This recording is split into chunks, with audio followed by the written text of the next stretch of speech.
Greetings to those who watch below. Before we start today's video, I'd like to say a huge thank you and give a shout out to those who dwell below. An exclusive channel membership that gets you shout outs like this at the start of every video. So thank you to Steffi Ray, Wicked Witch, Jess Black Curtain, Lisa Watts, Lefty Kim, and Christina Groves. So, something tells me that you all enjoyed yesterday's video on black-eyed children. So I thought for today's creepypasta storytime, we'd stick with the same subject. So please, sit back, relax, and enjoy Those Deep, Dark Wells by Michael Paige. The terrible thing happened at night, as most terrible things do. While I clicked away at my home job as a transcriptionist, I'd often watch the boys playing in the backyard. They'd be at it for hours, acting out some scene with foam swords and plastic guns, only stopping when the sun left to rise elsewhere. Seeing Mason happy made me happy. He'd finally found a friend. His father left us when he was 6 months old, and more or less held no role in his life. Sure, there were the occasional visits every few years, but even those were short and feigned. Not even so much as an annual birthday card. Perhaps that was why Mason anchored himself such a secure distance from other kids, a point often driven home by his 5th grade teacher and several others. Part of me didn't blame him. Kids in school, especially the ones I can recall, weren't the friendliest bunch. If you were lucky, you could pick out the sharks from the minnows and avoid them, but honestly they all looked the same, twinned together in the same concrete box. Please, give him a best friend, I'd whisper at my bedside every night, sending out the same message to God, or at least to something just as benevolent to hear my prayer. Give my son his first best friend. Then, one day, much to my wonderment, Mason brought Todd home for a playdate. He was a petite boy, with mismatched clothes, unkempt hair, and the bluest eyes you'd ever seen. I was ecstatic, relieved that my son had finally cracked open his shell and found a buddy. I saw him at the park, Mason told me when I asked how they met. He was sitting alone at the swings, like he was sad. When he saw me on my bike, he waved, and I waved back. Then we hung out, and he was really cool. As he shared this, I couldn't help but smile at his excitement, so much deserved by the loneliest boy in the world. That night they had a sleepover and passed out in the living room. From my bedroom I could hear the muffled speech of our television, which they had left on. Sighing, I untucked myself out of bed and walked sluggishly down the stairs to them. Light from the screen pulsed and stretched over the sleeping boys. Mason was swaddled in his blanket on the floor, while Todd was curled up on the couch. I scanned for the remote, and after no luck, I moved to shut off the TV myself. Crick! A lone bag of crisps crinkled under my foot. From the couch, Todd's shape twitched, and then bolted upright. I meant to say sorry, but I was stopped short. When Todd jutted awake and opened his eyes, I couldn't see them. They hadn't rolled up in their sockets or slipped to their sides. They were simply gone. 2 holes of singular darkness. Todd had blue eyes, vividly blue eyes, but at that instant, not even the glow of the television reflected off those dark membranes, black as Santa's coal. Then he blinked, and the eyes returned. Before I could say anything, his mouth stretched into a yawn, and his body slumped back into the cushions. I was stiff as a board, somewhat relieved that I hadn't shrieked and woken them both up. My thoughts told me it was a trick of the light, as did any speck of reason. Vision played games with you that way. I switched off the television and went back to bed. A few weeks later, on an especially windy evening, a knock came at the door. Todd was there as usual, seesawing on his soles patiently. "Hi there," I smiled. "Hi," he smiled, his thin neck cocked. "Can Mason come out and play?" Before I even had time to answer, Mason had already squeezed past me, still working one of his arms through his jacket sleeve. "Bye, Mom!" I watched as they disappeared down the street. The rule was to be back before dark, and to their credit, the boys always returned just as the sky started to dim. On that particular outing, they came home with some cool rocks they'd found and dirt-clotted sneakers. By the time Todd was ready to walk back home, it had fallen too dark for him to go alone. I gave him a ride, with both boys in the back seat. It wasn't a far drive, as his house was only a few streets away. Every so often, my eyes would slip back to the rear view and see Todd watching the street, Mason dozing off next to him.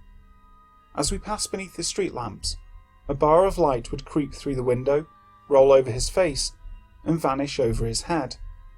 The car suddenly rocked as my wheels rolled too hastily over a speed hump.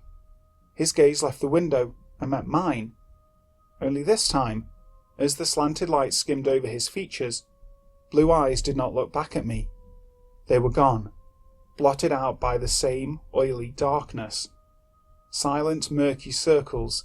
Even his skin, in just that quick moment, looked different, like dry, mottled clay, fit poorly over a skull, lips bloodlessly shriveled. I slammed on the brake, jostling all of us with a sudden lurch.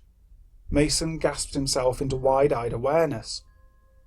As fast as it had happened before, the straight-faced horror in my back seat returned to a sweet young boy, shocked and surprised. "Sorry," I breathed. "Sorry about that, guys. I thought I saw a cat in the road." We reached Todd's house, a white ranch style with a flowering dogwood tree in the front yard. As the boys said their goodbyes, I could only stare into the dashboard, my heart sending tremors down my arms. The world fell off its tilt, as if the lines separating actuality and nonsense were blurred. I was disorientated by how real it seemed, his eyes like deep, dark wells, his unhealthy skin stretched and pulled like a death mask. My thoughts clashed with the fold of my brain that formed logic, and eventually, logic won. It was all in my head. Period. But despite how far-fetched it sounded, I actively avoided eye contact with Todd, not even giving a slither of opportunity for that oily pitch to return. If it even happened in a passing glance or a quick double take, I'd be back to circling the rim of a mental collapse. A week later, I went to pick up Mason from Todd's house. I pulled up along the curb, texted "I'm here," and waited there for some time. There was no sign he'd read my message, nor did he answer any of my calls. When I got tired of waiting, I twisted the keys out the ignition and made my way up the slim walkway. The house was missing a great deal of shingles, which scarred its roofline in dark patches. The rain gutters were clogged and stunk of decomposing leaves. I knocked briskly and waited. The door unlocked, held only partially open by a door chain. "Yes?" the face peeking out asked. His voice was nasally, like it was lodged somewhere in his throat, right in the pit of it. "Hi, I'm Holly, Mason's mum. I'm here to pick him up."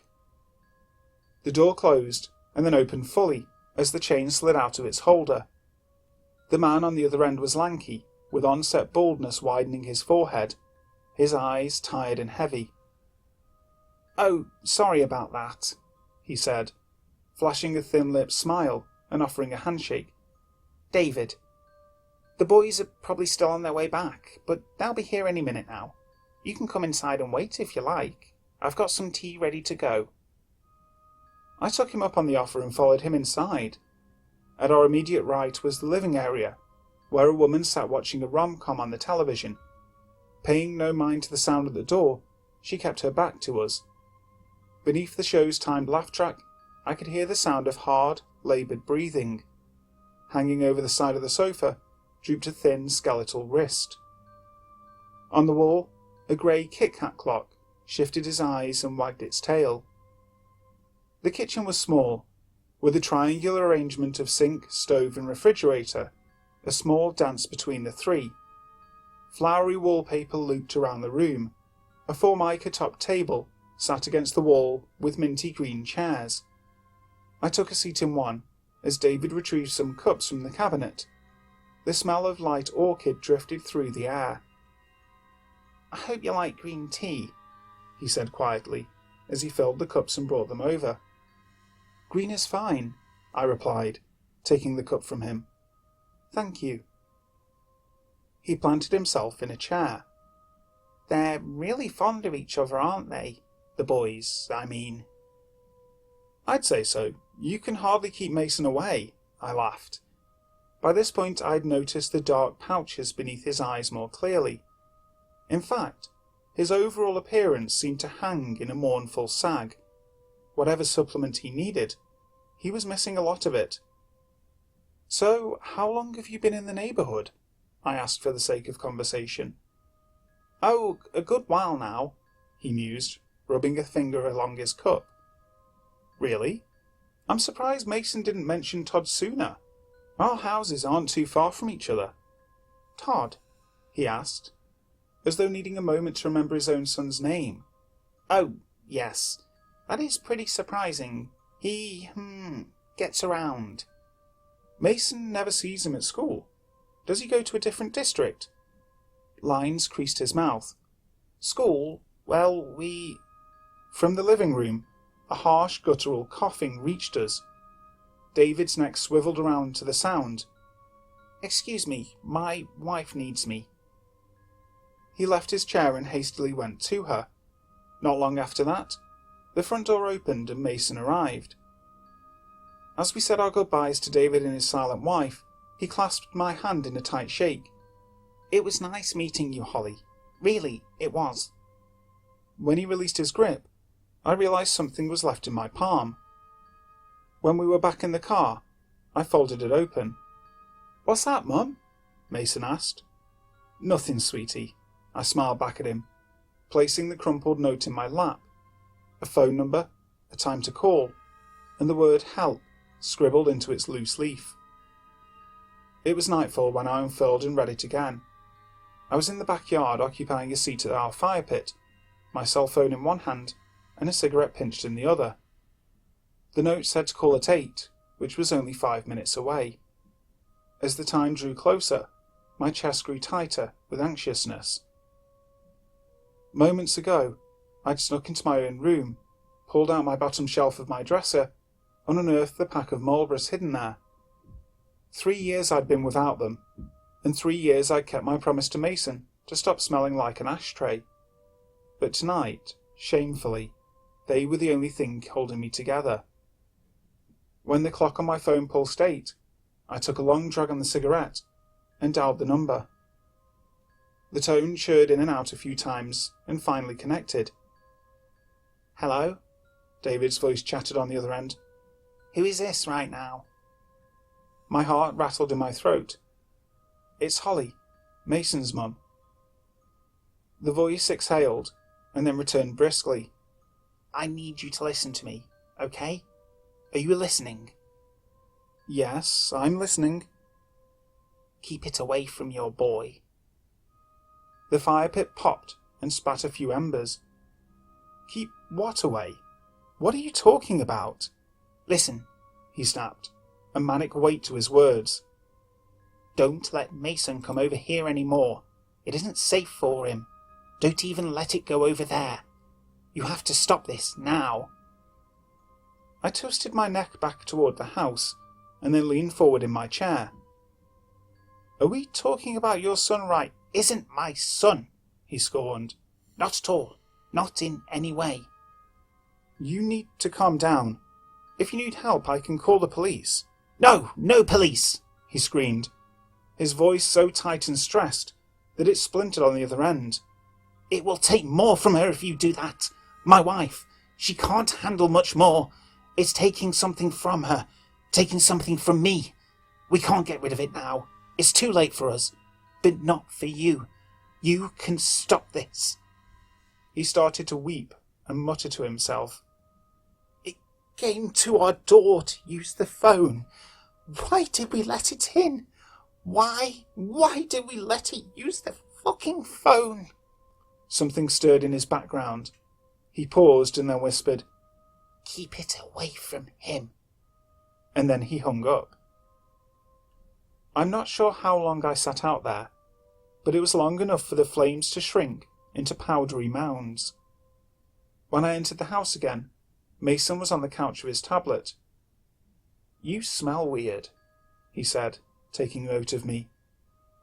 "The fire pit," I lied, my thoughts too heavy to muster anything else. He flashed me a big smile and tactfully asked, "Can I have a sleepover at Todd's this weekend?" "No," I answered stiffly. "That isn't going to work." "Why not?" he persisted. "Todd always sleeps over here. Why can't we do his?"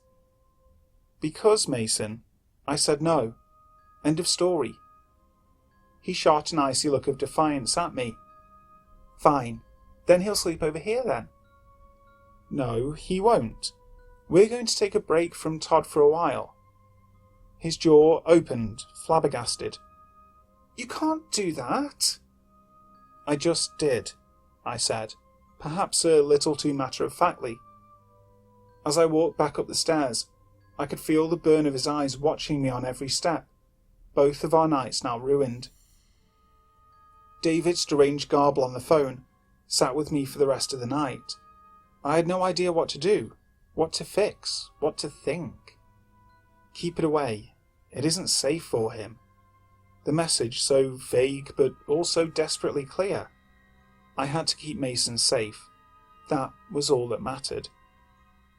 The next day, after Mason was back from school, I sat him down on the couch. "I'm sorry for last night," I said. "I was very stressed, but that is not the way I want us to speak to each other again. Okay?" His eyes naturally scanned the floor. "Okay. I love you, Mason, and no matter what, I want you to be safe, so there are a few things I need to know about Todd. Will you do that for me?" He nodded again, his sneakers softly kicking the backpack slumped on the carpet. "Did he ever act weird or strange to you?" His head shook. "What about his parents? Did he act different around them at all?" Same answer. I wasn't sure how to word the next question, but I did my best anyway. "Did he ever do something with his eyes?" This time, Mason nodded. My heart squeezed itself smaller. I wanted so much to change the subject, to retreat to the kind cadence of sanity. But I had to know more. I had to protect my son. "What did he do with his eyes?" A trick," Mason replied hesitantly. "Told me not to tell anyone, though." "You have to tell me." His lips crinkled, trying to keep the secret zipped up. Then he finally spoke. "He could make them disappear." I felt drugged by his words, my head even feeling lighter, like all the logic in the world had just been raptured away. "You did see them," my thoughts repeated. "You did see the deep, dark wells." As quickly as all my self-doubt left, a scream of dread filled the empty spaces. "Did it scare you?" I asked. "A little," Mason replied absently. "He said not to be, though, that he'd show me how to do it too."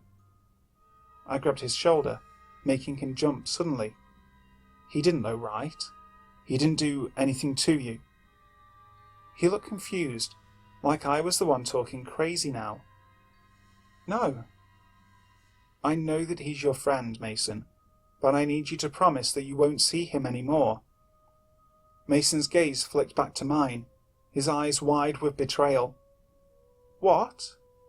The tears began to come down. "Promise me," I repeated, the words like razors scraping down my tongue. I don't want to." "Mason." After much hesitation, he tearfully replied, "I promise." I hugged him, closed my eyes, and surrendered to the cruelty of it all. For the rest of that hellish week, I kept my ears tuned for the knock at the door. For whatever reason, Todd never used the doorbell. Inevitably, the knock came. Behind the frosted glass of our door, I could see Todd's vague shape teetering on his soles. When the door opened, he smiled up at me. "Hi, can Mason come out and play?" "Sorry, dear," I smiled back. "Mason can't play today." The corner of his mouth lifted as his neck cocked to the side. "Can he later?" "No, I don't think so. Sorry." His nose wrinkled, and the skin between his eyebrows creased. "Okay." I closed the door, watched him leave, and that was that. It might take a few times, but eventually the message would sink in. Leave my son alone. I felt a sense of pride behind that, and what could possibly better protect a boy than his mother? But when I turned away and saw Mason's cold eyes from the stairs, the pride all but evaporated. When Todd returned the next day, I gave him the same answer, then the day after that, and the one after that. I couldn't even refuse to answer when he knocked, otherwise he'd sit there and wait, knock again, and wait some more, knowing full well we were home. 4 straight evenings of it. And poor Mason, he had every right to despise me for this. No parent could want to wall themselves between their son and his best friend, his first friend. But what choice did I have? We were drifting apart, orbiting ever farther away from one another. He was my prisoner, and I was the judge sentencing him back to a lonely world. Surely he'd make new friends, right? The world was full of them. And if anything, this was proof that he could find them. That thought helped me cope anyway. When the knock came for the 5th time in a row, my tolerance had run out. Todd wasn't catching on, and to make things more irritating, it was 8 or so at night this time. Part of me hoped it was someone else, maybe a neighbour bringing a package by that was wrongfully left on their doorstep. But I knew better than that, and I was not allowing this to go on any further. Mason was doing his homework at the kitchen table when I passed by him. No acknowledgement whatsoever. When I pulled the door open, Todd was standing beneath our porch light, both shoulders hunched over his ears, as though expecting me to smack him, and perhaps verbally, that is what I did. "Go home," I said assertively. "We're done. No more of this, all right?" "Can Mason come out to play?" he asked sorrowfully, as though it weren't after dark. "No, Todd, he can't. And he won't the next day, or the next. Now go home and stay there." His small arm rubbed his sleeve nervously. "It's really dark. I don't want to walk home alone. Can I use your phone to call my parents?" I felt absolutely cruel, but I also knew the game he was trying to play. You walked here on your own, you can walk back on your own. Then, as I moved to close the door and end the conversation, Todd made his eyes disappear. The darkness washed over them quickly, and seemed actually to curdle in his sockets. A thickening, horrible texture. His face became milk wax, the sad child disappearing behind it. Beads of sweat dripped from his temples. One ran into his eye, and vanished into the void. "I want to come inside," he spoke, the sorrowful note in his voice also gone. My heart slackened to a deep, slow throb. I felt the need to pinch my side, to tweak it hard enough to draw blood and wake from this moment. Between the dead, shriveled lips, I could see the decayed tips of black teeth. "Can I please come inside?" he asked. "No," I said semi-reactively. The black, craving eyes narrowed at me. For a moment, I actually thought they started to cry, but it was the darkness dribbling down his cheeks, oozing like oil slicks. "I just want to play with Mason." The sound of it, the sound of that horrible face saying my son's name snapped me out of the shock. I slammed the door closed and quickly locked it. Mason stood stiffly in the kitchen. His expression was only a shimmer of consciousness, vacant as a sleepwalker. "Mason, look at me, honey. It's all okay. Everything's going to be okay." But his unfocused eyes were not facing me. 3 firm knocks came from the door. When I turned to face it, A dark shape lingered behind the frosted glass. A tall figure, taller than any adult, was hunching to look inside, and from behind the single pane that separated us, its vague shape didn't move. From the other side, Todd's childish voice was still calling, "Can I please come inside? Don't you want to play, Mason? Don't you want to play?" I could feel it watching us, like static vibrating the air. When I tried to move Mason, he refused to budge, staring emptily toward the evil thing behind the glass. Heavy as he was, I scooped him up in my arms and bolted for the stairs. It won't break in, my thoughts uttered. It isn't allowed to. That much I was sure of. If it wanted to get in, it would have by now. It needed to be invited. I shut both of us away in the bathroom upstairs, and when the sounds of the front door finally ceased, Mason snapped out of it. He was confused, like he'd just missed everything that transpired. I wasn't sure whether to consider that a blessing or not. Perhaps it was, and perhaps also it was not God that answered my prayer. It was impossible to digest what happened that night. Sometimes I'd linger on the stairs, right on the top step, and watch the doorway, wondering if the glass would suddenly darken, if Todd's voice would slip through and ask to come inside. One night, David had left a voicemail on my phone. "She's gone," his voice whimpered. "It got what it wanted from her, drained her dry. Now my wife won't wake up, and it's left us. I don't know what it wants from your boy, but it wants something. No matter what, don't let it back inside." The message cut out after that, and he still won't answer my calls. Todd never did come back, and I wouldn't have it any other way. Strangely enough, the one least affected by all of this was Mason. I was worried to see him fall back into that distant bubble, but that isn't what happened. He'd started to make friends with other kids around the neighbourhood. New friends, normal friends. He'd become a real social butterfly, and despite my brain ripping itself apart to understand what I had seen, I at least had that comfort to cling to. Seeing Mason happy made me happy. Lately, though, I've been feeling strange. It's been harder to feel motivated about things, let alone get out of bed in the morning. Even my appetite has started to dwindle. Day by day, I've been growing increasingly sapped and lethargic. I don't know what's wrong, but it's getting worse. Mason has been helping me get around the house, even going out of his way to play chef and make me things to eat. He's such a good boy.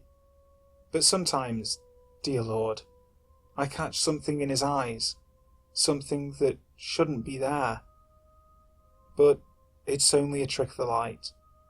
Please, God, let it only be a trick of the light. Hi guys, I really hope you enjoyed today's video. I certainly enjoyed reading it. Michael Paige is one of my favourite creepypasta authors at the moment. If you'd like to read more from him, I definitely recommend checking him out. If you did enjoy the video, make sure to leave a like and also subscribe to the channel so you won't miss when the next video goes live. So, until next time, sleep tight.